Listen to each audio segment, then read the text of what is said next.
Hello my lovely soul family, आपके लिए एक और रीडिंग आ चुकी है जिसका टॉपिक रहने वाला है जोश में होश खो बैठे और आपको खो दिया तो अब आपको खोकर पछता रहे हैं। आप पछतावा क्यों हो रहा है जानने की कोशिश करेंगे। ये कौन है जो आपको खो के पछता रहे हैं, आपको अच्छी तरीके से पता है। अच्छा, यहाँ पर ये जनरल रीडिंग है, मेल फीमेल दोनों के लिए समान है, यानी कि आप स्त्री पुरुष जो भी सुन रहे हैं दोनों के लिए एक समान है। जनरल रीडिंग है, ज़रूरी नहीं है रेजोनेट हो जाए, अगर हो जाती है तो ये रीडिंग आपकी। तो चलते हैं रीडिंग पे। कार्ड मैंने पहले ही शफल कर लिए हैं और जानने की कोशिश करते हैं जोश में होश है वो क्यों खो बैठे। देखो, अगर मैं आपकी एनर्जी की बात करूं तो अभी आप बहुत शांत रहने की कोशिश कर रहे हो। हालांकि आपके जीवन में कुछ ऐसी दुविधाएं हैं जिनसे आप बाहर नहीं निकल पा रहे हो, आप समझ नहीं पा रहे हो। कोई काम है, हो सकता है आप अटक गए हो वहाँ, उससे आगे नहीं बढ़ पा रहे हो, लेकिन आप शांत रहने की कोशिश कर रहे हो। आप समझ रहे हो कि होगा तो है ही, जो होना है उसके लिए अब इतना बेचैन होने की, परेशान होने की ज़रूरत नहीं है। क्योंकि देखो, आपने अपनी लाइफ में इतनी परेशानियां देख ली हैं कि आप समझ चुके हैं कि जो होना होता है वो होकर ही रहता है। उसका हल आपके बेचैन होने से तो हो नहीं जाएगा। हालांकि मनुष्य हैं तो कितना भी ज्ञान आपके अंदर आ जाए, किसी के भी अंदर बात कर रही हूँ, कितना भी हम लोगों के अंदर ज्ञान आ जाए, लेकिन जब हम कहीं फंसा हुआ महसूस करते हैं, कोई काम अटका हुआ महसूस करते हैं या ग्रोथ नहीं हो पाती है जीवन में, तो कहीं ना कहीं थोड़ी सी चिंता, फिक्र और एक घबराहट जैसी हो ही जाती है। बस वही है, बाकी तो आपने ईश्वर पे छोड़ दिया है। आप अपने पर्सनी को भी बहुत मिस करते हैं। हालांकि इन्होंने कुछ अच्छा नहीं किया है आपके साथ, जो भी आपके जीवन साथी रहे या आपका प्यार रहा या आपका घर परिवार का कोई रिश्तेदार, कोई ऐसा इंसान जो आपके बहुत ही करीब थे। देखो, सबसे बड़ी बात तो यहाँ आपके पर्सनी की ही बात हो रही है। क्योंकि ये जो इंसान, हो सकता है आप लोगों में एज गैप हो सकता है कास्ट कल्चर इशू हो सकता है ये आपकी मैरिज का ही कोई इशू मुझे यहाँ नज़र आता है। क्योंकि परिवार का कार्ड है और परिवार में जो विघटन, जो टावर आपने मोमेंट देखा, जिस कदर आप टूटे बिखरे, वो यहाँ पर सब आपके दुख दर्द को बयान कर देता है।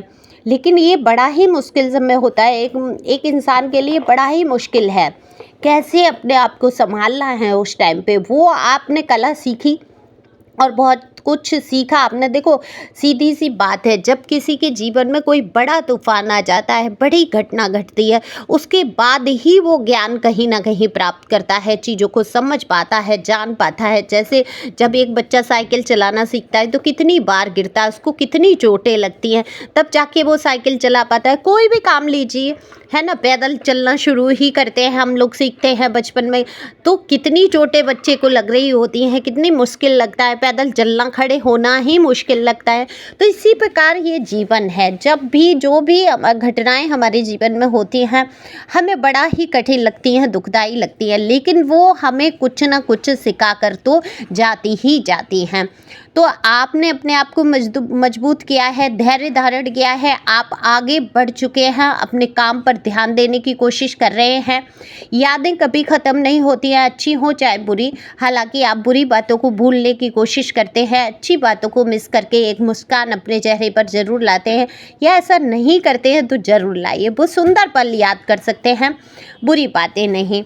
क्योंकि जितना आप बुरा दुखदाई समय याद करेंगे उतना ही आपके जीवन में कष्ट का अनुभव आप करेंगे। लेकिन हाँ, जब किसी इंसान से पूरी तरीके से मुंह मोड़ना हो, किसी इंसान से बिल्कुल आपको जीवन से बाहर जाना हो, तब आप उसकी बुरी बातों को ही याद करो। क्योंकि आपको याद रहना चाहिए उस इंसान ने आपके साथ क्या किया। माफ़ कर दो, रिलीज कर दो, लेकिन सोचो कि उसने आपके साथ क्या क्या किया, जिससे कि आप सतर्क रह पाए, फिर से उसको मौका देने की ज़रूरत ना रहे।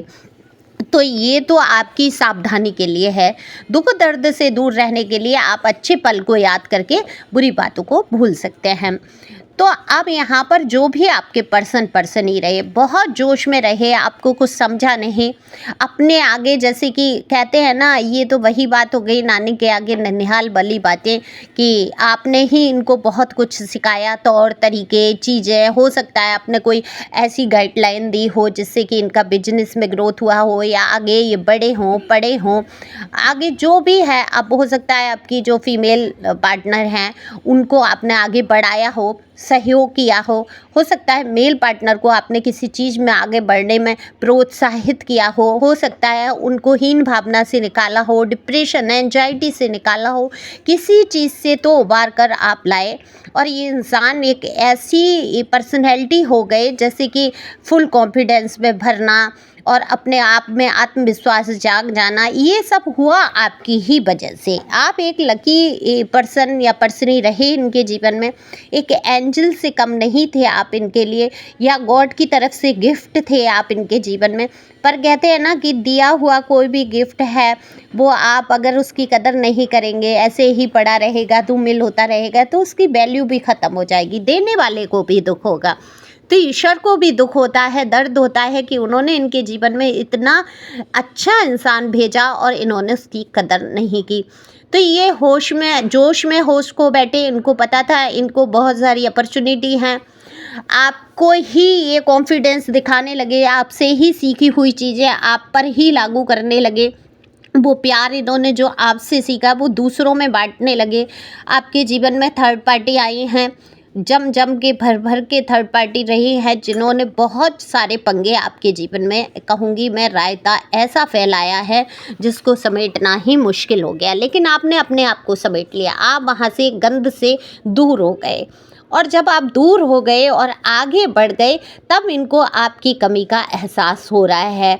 अभी तक देखो अपने घमंड में चूर, अपने ईगो में चूर, ये आगे बढ़ते जा रहे थे, इनको एहसास ही नहीं था कि क्या होगा। देखो बहुत सारे पैसे कमा लेना, बहुत सुंदर घर बना लेना, बहुत कुछ पास में होते हुए भी अगर आपके परिवार में वो प्यार नहीं है, वो एकता नहीं है, कोई आपसे सच्चा प्यार नहीं करता, आपकी फ़िक्र नहीं करता, तो आप सबसे गरीब हो। आपसे मतलब एक उदाहरण, तो ये पर्सन जो पर्सनी हैं दुनिया के सबसे गरीब इंसान हो गए। हो सकता है इन पे बहुत सारे पैसे हों, हो सकता है बहुत बड़ा बिजनेस हो सकता है कोई घर मकान बहुत बड़ा बनाया हो, या सोचा हो कि इसमें तो ऐश आराम करेंगे, आप नहीं हैं तो कोई और आएगा।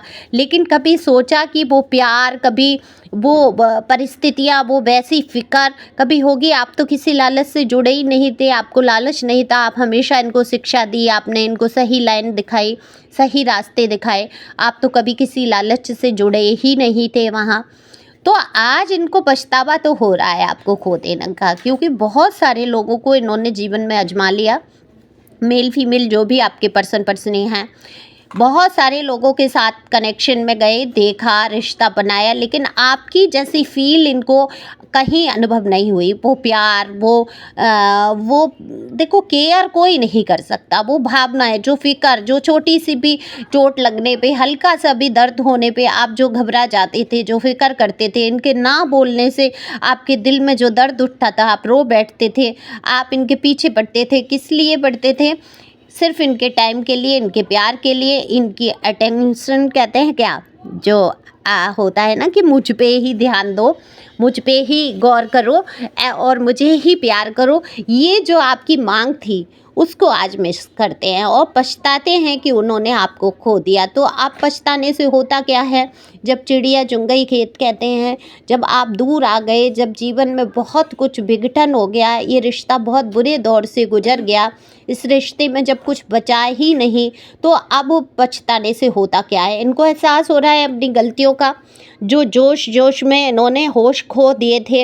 इन्होंने कभी सोचा नहीं था कि आपकी कमी भी ये कभी महसूस करेंगे। अब आगे सारे काम कर रहे हैं, आगे करेंगे भी। अपने परिवार को बहुत ज़्यादा मानती हैं या मानते हैं आपके पर्सनी। परिवार के आगे आपको कुछ समझाया ही नहीं गया, लेकिन ठीक है, देखो हर इंसान की एक जगह होती है, माता पिता की अपनी जगह है, पति पत्नी की अपनी जगह है, बच्चों की अपनी जगह है। हर रिश्ते का एक मूल आधार, एक मूल कनेक्शन, एक मूल जिम्मेदारी होती ही होती है। तो हर रिश्ते को संभाल के रखना है। ये थोड़ा ही है कि अगर पत्नी है या पति है तो उसको वैल्यू ही नहीं करना है कि भाई ये तो जाएगा कहाँ, ये तो रहना ही है, ये तो जैसा मैं चाहूँगा या चाहूँगी वैसे ही चलेगा। ये सोच गलत है और इसी कारण रिश्ते खराब होते हैं। अब आपने अपने आप को इतना समेट लिया, कहते हैं ना जैसे कछुआ अपने अंगों को समेट लेता है एक खोल में, एक शील्ड में हो जाता है, तो आप एक शील्ड में हो गए हैं, आपने आपको प्रोटेक्ट कर लिया। अब आप कलेशों से, आप तमाम चीज़ों से, तमाम बातों से, तमाम प्रश्नों से, उल्हाने ताने से सबसे दूर हो गए हैं। अगर आप साथ में भी रह रहे हैं तो आप पूछना ही नहीं चाहते कहाँ से आए, क्यों आए, कितनी देर हुई, क्या कर रहे हो, क्या नहीं। बिल्कुल आपने ये पूछना करना, ये प्यार जताना, प्यार पाने की लालसा, या ये सोचना कि ये मेरी केयर करेंगे, मेरा ध्यान रखेंगे, जब आप सालें गुजार लेते हैं एक रिश्ते में और जब आपकी कोई वैल्यू आप जान जाते हैं कोई है ही नहीं, तो फिर उससे रो धो के करवाने का कोई मतलब ही नहीं होता है। उस इंसान के सामने हाथ जोड़ने का, गिड़गिड़ाने का, या उसके पैरों में भी आप पड़ जाएंगे। उसको तब तक अकल नहीं आनी है जब तक कि वो 2-4 जगह से धक्के खाकर संभल नहीं जाता। तो अब ये आपके पर्सन के लिए थोड़ा, या पर्सनी के लिए थोड़ा तो खतरनाक हो सकता है। आपको तो ये भी फिक्र हो सकती है कि खतरनाक, आजकल देखो कितना कुछ आए दिन इतनी खबरें होती हैं। तो जो रिश्ता आप दोनों के बीच में था वो नहीं है। इन्होंने जोश जोश में होश खो दिया। आगे इनको लगा था कि अपनी लाइफ सेटल कर लेंगे, बहुत अच्छी कर लेंगे, लेकिन वो बहुत अच्छी लाइफ में इनके पास सब कुछ होते हुए एक कमी का एहसास इनको हो रहा है आज। तो आज पछतावा तो है आपको खोने का, क्योंकि इन्होंने अपने जीवन से वो चीज़ खोई जो शायद पैसे का मूल देकर खरीदी नहीं जा सकती थी। वो भावनाएं, वो प्यार, वो केयर पैसों से नहीं खरीदी जा सकती। अब आप कहेंगे एक नौकरी लगा लो, वो तो बहुत केयर करेगा, वो केयर करेगा वो पैसों की खातिर, है ना। आप पूर्ण रूप से उस पर भरोसा नहीं कर सकते, पूर्ण रूप से आप उस पर डिपेंड नहीं हो सकते। अपने पर्सनी पे आप पूरी तरीके से डिपेंड तो हो पाते हैं। उनका जो आपके प्रति भावनाएं होती हैं, वो भावनाएं कहाँ से लेके आएंगे, वो भावनाएं कहीं से नहीं मिलती हैं। तो निश्चित तौर पे इनको पछतावा तो है ही आपको खो के, लेकिन आपकी तरफ बढ़ना या आपसे माफ़ी मांगना, हो सकता है आने वाले समय में आपसे माफ़ी मांगी जाए। तो यहाँ पर आपको भी मैं कहना चाहूँगी पिछली बातें करनी नहीं है। आपको रिश्ता अगर रखना है तो रखो, नहीं रखना है तो लड़ाई झगड़ा नहीं करना है।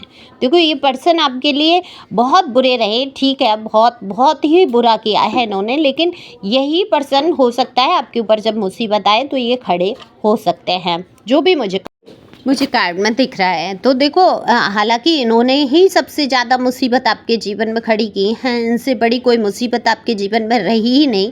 लेकिन आज जब आप अकेले हैं तो हो सकता है कोई चांस ऐसा है, तो किसी से भी, मैं तो कहती हूँ किसी से भी अभी इस महीने जो दिसंबर से लेकर जनवरी तक आपको किसी से भिड़ना नहीं है। किसी से कोई, मैं तो कहती हूँ पूरे साल ही ऐसे बना के रखो, एक आंख लड़ने की, एक आंख भिड़ने की। किसी से संबंध नहीं आपको बिगाड़ने हैं। तो सावधान रहना है, खुश रहना है। आप अपने आप में जो चल रहे हैं वैसे ही चलें। Thank you for watching.